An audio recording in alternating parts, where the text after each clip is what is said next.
hello viewers আপোনালোক কেনে আছে মই আশা কৰিছো আপোনালোক ভালে আছে আপোনালোকক আৰু এটা নতুন ভিডিও লৈ স্বাগতম জনাইছো আপোনালোকৰ কাৰণে এটা ভাল খবৰ লৈ আহিছো ৰাজ্যিক শিশু সুৰক্ষা সমিতি অসমত চাকৰি পদ মুকলি হৈছে 238 টা শিক্ষাগত অৰ্হতা 8 পাছৰ পৰা গ্ৰেজুৱেচন তো আহক বিশেষভাৱে চাও post wise vacancy Program Officer Sera ইয়াদছে এটা Account Officer ইয়াদছে এটা Assistant Cum Data Entry Operator HCPS ইয়াদছে এটা Counselor DCPU ইয়াদছে 14 টা Social Worker ইয়াদছে 8 টা Social Worker Female ইয়াদছে 4 টা Accountant ইয়াদছে 22 টা Data Analyst ইয়াদছে 15 টা Assistant Cum Data Entry Operator DCPU ইয়াদছে 20 টা Assistant Cum Data Entry Operator CWC ইয়াদছে 15 টা Assistant Cum Data Entry Operator JJV ইয়াদছে 20 টা Outreach Worker ইয়াদছে 37 টা Officer in Charge Superintendent ইয়াদছে 9 টা Counselor CCI ইয়াদছে 3 টা Store Keeper Cum Accountant ইয়াদছে এটা House Father ইয়াদছে 5 টা House Mother ইয়াদছে 7 টা Paramedical Staff ইয়াদছে 5 টা Educator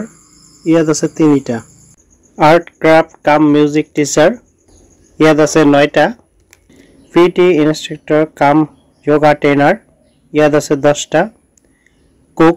ইয়াদছে 12 টা Helper Cum Night Watchman ইয়াদছে 12 টা Housekeeper ইয়াদছে 4 টা আর টোটাল ভ্যাকেন্সি আছে 238 টা Salary details 24 টা ডিফারেন্ট পোস্ট Program Officer সারা 34755 টাকা Accountant Officer 23177 টাকা Counselor Social Worker 18536 টাকা Data Analyst 18536 টাকা Assistant Cum DEO 11916 পৰা 13240 Outreach Worker 10592 টাকা Officer in Charge Superintendent 33100 Educator Teacher PT Instructor 10000 Cook Helper Housekeeper 9000 পৰা 9930 টাকা Eligibility Criteria শিক্ষাগত অৰ্হতা অষ্টম শ্ৰেণীৰ পৰা আৰম্ভ কৰি Social Work Sociology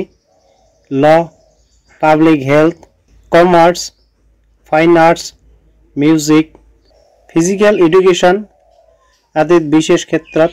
স্নাতক ডিগ্ৰী থাকিব লাগিব প্ৰাৰ্থীসকলে অসম ৰাজ্যৰ এটা স্থায়ী বাসিন্দাৰ হ'ব লাগিব আৰু এটা বৈধ ভোটাৰ আইডি কাৰ্ড থাকিব লাগিব বয়সৰ সীমা 21 পৰা 40 বছৰ 7 জানুৱাৰী 2025 ৰ পৰা আৰু ক্যাটাগৰী ওয়াইজ বয়সৰ ৰেহাই আছে SC ST কাৰণে 5 বছৰ OBC MOBC কাৰণে 3 বছৰ